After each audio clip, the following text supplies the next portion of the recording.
A blessed good morning. Hey guys, welcome sa aking mini vlog. Today, samahan niyo ako sa mga ganap ko sa buhay. Simple lang, pero fun. Let's go! So dito nga pala, ihatid na ako ng aking brother. So dumaan muna kami ng dito kasi may negotiation pa siya. Yan, kita niyo kanyang motor. And that's my kuya. So biggie and fatty. Yan, alas na nga kami dito guys. Ang bilis-bilis niya pa mag-drive. You know that? Grabe yung takot ko dyan. Para kaming nalipad. You know? And then, move forward. Yan. Makikita nyo, nag-aabang na ako ng sasakyan.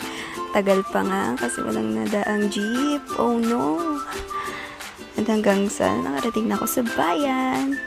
And dito guys, syempre hanggang sa Formosa lang naman yung babaan ng jeep. So dito naglalakad na ako going to State U or Batangas State University, National Engineering University. So dito papunta na ako sa aking room. Pero nakita ko ang aking mga kaklase. So yan, tumambay muna kami before going sa gym kasi 8 pang start ng class namin. And then yan, naglibot-libot muna kami.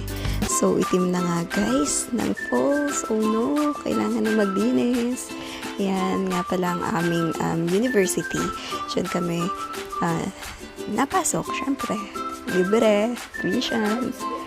Yan. So, yun, move forward. Ito na nga, nagla-lunch na kami. Then, pagtapos namin mag-lunch, tinagpo ko ang aking one and only best friend. Oh no, one and only. Basta ang aking friends, which is si Chesame. At ito nga siya. Dito kami sa Kalayaan Park. Yan. And then, move forward ulit. Yan, nagtuturo na si ma'am. And then, labas na! Ang bilis, diba? Parang kanina lang, pumasok lang ako, tapos to labasan na. Napadaan nga pala ako sa potato corner and bumili ako ng favorite kong fries. And that's it. Nakasakay na ako ng jeep. And that's all. Bye-bye!